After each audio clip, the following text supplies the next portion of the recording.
মুন্সিগঞ্জ সদরের বর্জ্যজীবনী ইউনিয়নের সুয়াপাড়া এলাকায় দীর্ঘ বছর ধরে চলমান দুই পক্ষের বিরোধ চরম আকার ধারণ করেছে। এ ঘটনায় সম্প্রতি সদর থানায় পাল্টাপাল্টি অভিযোগও হয়েছে।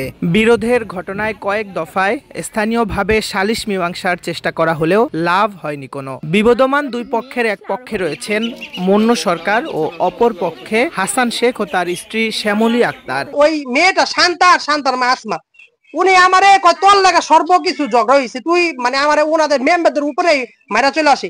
তো যখন ওই যে বলছে যে আমার লোকা ভাতিজি রে যে ওরে র্যাপ করবে কি চলবো, সেটা তো আমার মাথায় আছে। ওই পরিপ্রেক্ষিতে ওই উল্লেখ করে আমি বলছি যে ওর মেয়েরে এখন রায় নিয়ে যাইবা, মানে এগোতারা বলছি। তো ওনারা বানাইছে কি যে আমি বারে বারে নাকি হুমকি দিছি, আমি এসিড মেরা দিমু বা এরকম অনেক ধরনের কথা ভিডিওর ভিতরে বলছে। খালি ভয় দেখায় আমার মাইয়াটা লইয়া যাইবো উড়াইয়া, খালি এই কথা আমার মাইয়ার এলা মনে করো স্কুলে যাওয়া বন্ধ করে দিছি। ওরা দুই ভাই, একটা নাম ইব্রাহিম আর একটা জানি কি। তো আমরা বের হয়েছি রাস্তায় যাবো, তখন আমার বলতেছি যে তুই যাবি, তুই লো আমার লগে, তোর লয়ে যাবো, তোর উঠাই লয়ে যাবো, তোর বাসার মধ্যে ঝামেলা হয়েছে, মানে আমার নানান ভাবে এক কিছু বলছে। রাস্তায় গেলে আমার ডিস্টার্ব করে।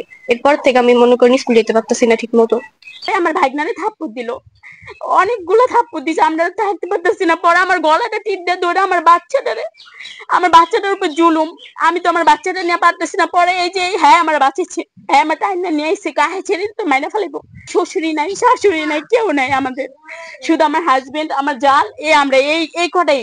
জমি জমা সংক্রান্ত বিরোধ নিয়ে বিবাদের শুরু। একাধিকবার ঘটেছে হামলা পাল্টা হামলার ঘটনা। স্থানীয়রা বলছেন নানান অভিযোগের কথা।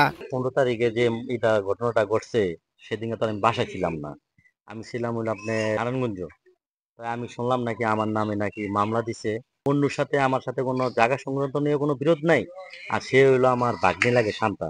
ওরা কি করলো, আইসে আমার বাড়িঘর ভাঙচুর করলো, আমার বউরে মারলো, আমার 16 বছর মেয়েটারে মারছে, আমার একটা 5 বছর ছেলে আছে, চাকুদা এখানে পোজ দিছে, দাগও আছে, আমার টিপি ভাঙ্গা ঘরের ভাঙ্গা 1.5 লাখ টাকা নিয়ে গেছে। এই ক্যারেট গুলা ভাঙছে, ক্যারেট ভাঙছে, পালা ভাঙছে, আমার বাথরুমের দরজা 2টা ভাঙছে। যে আমার ওয়াইফে একটা পলাইছে আর আমার এক মেয়ে পলাইছিল।